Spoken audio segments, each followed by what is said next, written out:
Bonjour, je m'appelle Arnaud Laurent, je suis comédien et je fais du doublage depuis maintenant une bonne douzaine d'années. J'ai doublé beaucoup de personnages, que ce soit en manga, en série, en film, et vous me connaissez notamment pour être la voix de Natsu dans Fairy Tail. J'ai commencé à doubler Natsu en 2011, et comme on est en 2020, et ben ça fait maintenant 9 ans que je double Natsu. Et malgré tout ce temps passé à ses côtés, et bien que j'ai pu doubler plein d'autres personnages, c'est toujours un vrai plaisir de le retrouver à chaque enregistrement. Alors je me souviens très bien du casting pour Fairy Tail, pour le rôle de Natsu. J'avais déjà travaillé à l'époque donc avec les studios One Tech, qui étaient les studios qui allaient s'occuper du doublage de Fairy Tail. Et donc ils savaient comment je jouais, à quel personnage pouvait correspondre. Donc ils m'ont appelé en me demandant, en me disant voilà, on a un nouveau manga, un manga qui marche très bien en France, en version papier, qui va arriver en anime. Est-ce que ça te dirait de passer un essai sur le rôle principal? Donc évidemment j'ai dit oui. Hein. Et donc je suis venu ensuite dans les studios. Et donc j'ai passé les essais. Alors il faut savoir que quand on passe des essais dans les doublages, souvent pour des rôles, on passe ce genre 2 ou 3 petites scènes choisies avant. Et donc moi je me souviens très bien des 2 scènes qui étaient en question pour Natsu. C'était dans le premier épisode. Et la première scène, c'était une scène où Natsu marchait dans la rue, il était fatigué, il avait faim et puis il parlait d'Ignir. Oh, la poisse! Dire qu'il a fallu que je fasse un aller-retour de plus. J'avais oublié que les transports et toi ça fait Et 2. maintenant j'ai l'estomac dans les talons. Ouais, mais on n'a plus de quoi s'acheter à manger. Ok, changeons de sujet. Ce salamander dont tout le monde parle, d'après toi, c'est Ignir ou pas? Il y a de fortes chances que ce soit lui, c'est le seul dragon de feu que je connaisse. Ouais, moi aussi. T'entends Ce que j'entends? Alors la rumeur disait vrai, il est vraiment de passage dans le coin. Et la deuxième scène, eh bien, c'est le combat final de ce premier épisode, dans lequel Natsu va crier pour la première fois le fameux point d'acier du dragon de feu que j'aurai ensuite l'occasion de répéter de nombreuses fois durant ces dernières années. Goûte au point d'acier du dragon de feu!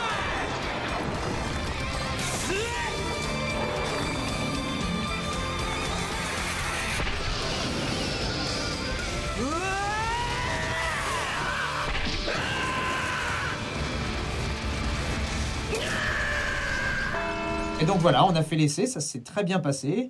Et ensuite, ben, cet essai a été envoyé donc au client, Kana Home Vidéo, et puis ensuite aussi au client japonais.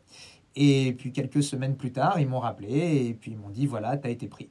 Je me souviens très bien des essais parce que c'était très important pour moi. C'était la première fois qu'on me proposait de passer des essais sur un rôle principal. Donc c'était assez fou.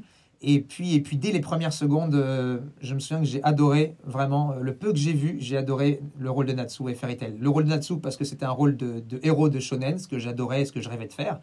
Et Fairy Tail, ben, le peu que j'ai vu, rien que le combat avec la fameuse musique, le thème principal de Fairy Tail qui donne des frissons à tout le monde quand ils l'entendent, et ben, rien que ces quelques secondes m'ont énormément plu et donc j'espérais vraiment avoir le rôle. Ce qui a été le cas. Donc c'est plutôt cool. Fairy Tail n'a pas été mon premier animé, j'en ai doublé plusieurs auparavant. C'est pour ça d'ailleurs que je disais tout à l'heure que les studios de One Take me connaissaient, car j'avais doublé plusieurs animés avec eux. Donc j'avais déjà une petite notion des codes, on va dire, des animés et des mangas, dans les cris, dans les expressions. Et donc je pense aussi que c'est ça qui a fait la petite différence qui a joué dans le fait que j'ai été choisi pour le rôle de Natsu. C'est que tous les cris de Natsu, le côté croissant dans le cri qu'adorent les Japonais, le ah par exemple, bah, c'est quelque chose qui était très imprégné en moi déjà. Et donc c'était assez facile de le retransmettre quand il le fallait pour ce personnage. Mon autre rôle le plus marquant, alors c'est pas dans un animé, c'est dans une série qui s'appelle Marvel, les agents du Shield, qui est une série dérivée donc des films Marvel, dans lequel je double le personnage de Leo Fitz. Et c'est le plus marquant déjà parce que ça a été aussi quelque part mon premier rôle dans une série live, donc pas un dessin animé, la première fois où j'ai eu un rôle important, et que parce que le comédien qui est en version originale est un comédien exceptionnel, qui s'appelle Yane de Kesteker. Et je pense que les scénaristes de la série se sont très vite rendus compte que c'était un comédien exceptionnel parce qu'ils lui ont fait jouer tout, mais vraiment tout. Et en tant que comédien, quand ensuite on passe derrière et qu'on doit doubler tout ce qu'il a joué, eh ben on doit doubler donc les mêmes émotions. Et à mon tour, ils m'ont un peu fait tout jouer. Et c'était un vrai plaisir de suivre cet excellent comédien. Et si je devais choisir dans un animé, eh bien je dirais le rôle de Furuichi dans Belzebub, parce que tout simplement, il est complètement fou et que c'était un kiff total de le doubler. C'était encore autre chose que Natsu. Et puis, parce que dans le doublage, il y avait une vraie bonne ambiance, notamment avec Benjamin Pascal, qui doublait le rôle principal. Et ça a été une vraie rencontre professionnelle et personnelle. Et j'ai adoré doubler avec lui et c'est un de mes meilleurs souvenirs. Donc c'est pour ça que Furuichi a une part importante aussi. Et ben, mon personnage préféré, c'est Natsu. Alors pour être plus objectif, évidemment, de toute façon, quoi qu'il arrive, même si j'avais pas doublé Natsu, ça aurait été mon préféré si j'avais vu Fairy Tail en dehors, parce que je suis fan des héros de shonen.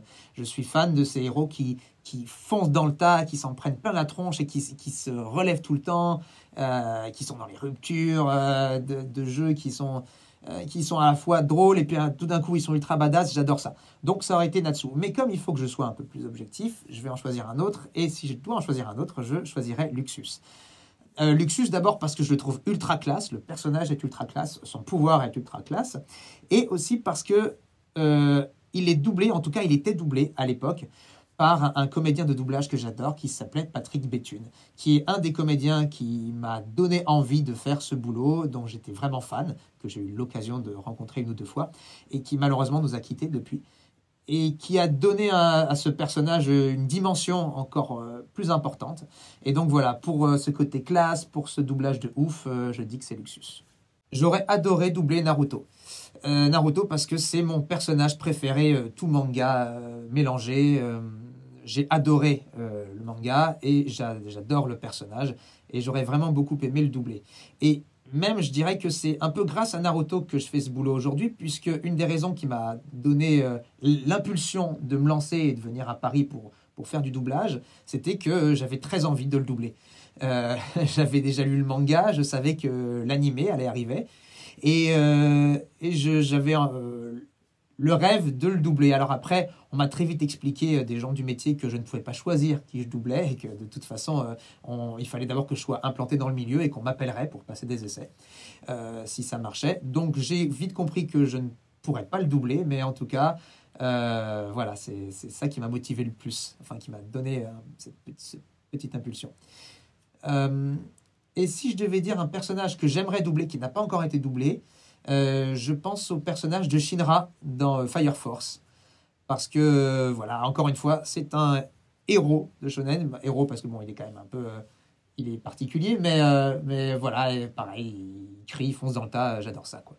C'est compliqué de faire ressortir une scène de Natsu que je préférerais plus par rapport à d'autres, parce que j'adore doubler Natsu dans tout ce qu'il fait, qu'il soit content, heureux, ou qu'il soit dans le combat. C'est toujours un vrai plaisir, et puis toujours dans la rupture, donc c'est toujours un vrai kiff.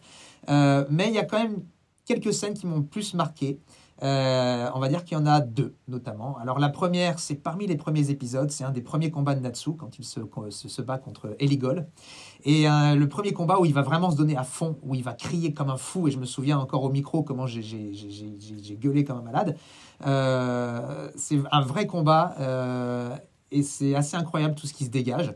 Et j'ai adoré doubler cette scène. C'est pas vrai! Il commence à me fatiguer, lui! Pourquoi je peux pas l'approcher? Qu'est-ce qu'il fait? Je comprends pas, ça m'énerve! Tu vas voir de quel bois je me chauffe!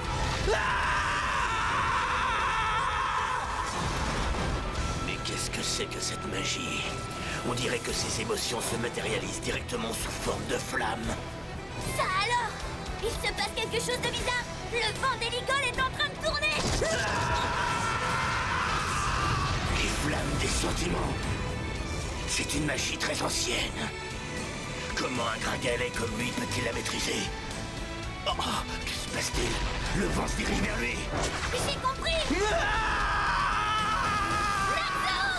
Non, rien, de toute façon, tu pourras jamais le battre. Laisse Grey s'en charger. Et l'autre scène que j'ai adorée, c'est Natsu se retrouve divisé en des milliers de petits Natsu. Et donc, il fallait doubler les milliers de petits Natsu. Et donc, on a refait certaines scènes de ce passage une dizaine de fois, avec à chaque fois un texte différent, pour avoir l'impression, une fois qu'ils sont tous cumulés, que toutes les pistes audio sont cumulées les unes aux autres, qu'il y avait des milliers de Natsu qui parlaient. Et donc, déjà que c'est costaud et que c'est fatigant de doubler un Natsu, je peux dire que doubler des milliers de Natsu, c'était très rigolo. Et dans le même arc, il y avait aussi un autre Natsu. En fait, il y avait le Natsu classique et un Natsu complètement différent, qui avait peur et tout. Et donc, ça faisait une autre façon de le jouer. Et j'ai aussi adoré ça. Une armée de Natsu! La la la la la.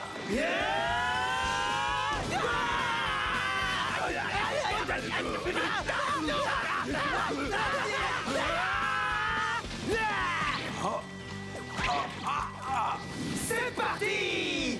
Préparation du dragon de la feu! J'ai mal pour lui! Là, tu commences à me gonfler. Je pète le feu! Reprends ta forme initiale.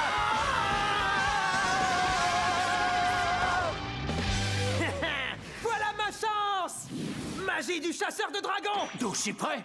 Lotus pourpre lame flamboyante! Voilà, donc c'est deux scènes très importantes pour moi. Mais sinon, globalement, quel pied de le doubler, quoi qu'il arrive, quoi. Il est trop génial. J'avoue que doubler la dernière saison de Fairy Tail, ça me fait vraiment quelque chose, parce que Fairy Tail a été, comme je l'ai dit auparavant, le premier manga dans lequel j'ai eu un rôle principal, le rôle de Natsu. Et Natsu a été très important pour moi pendant toutes ces années. C'est lui qui m'a fait progresser, parce que j'ai eu énormément d'épisodes à doubler avec lui, mais c'est aussi lui qui m'a fait être un peu, quelque part, découvert par les fans, par les gens qui aiment le doublage, qui aiment Fairy Tail, qui aiment les animes, et il m'a apporté énormément de choses. Et donc, me dire que là, ça va être les dernières phrases que je vais dire de Natsu, j'avoue que ça me touche beaucoup. Je suis très heureux de le retrouver, parce que bon, c'est comme retrouver un meilleur pote, hein. À chaque fois qu'on retrouve un personnage, on sait comment il va réagir, on sait ce qu'il va faire, on rigole de ses blagues. Donc, c'est toujours comme retrouver un peu mon meilleur ami. Mais il y a la petite tristesse derrière qui me dit que c'est peut-être les derniers moments que je vais passer avec lui. Et je pense vraiment que les dernières phrases que je vais dire de Natsu, ça va être difficile, ça va me faire quelque chose.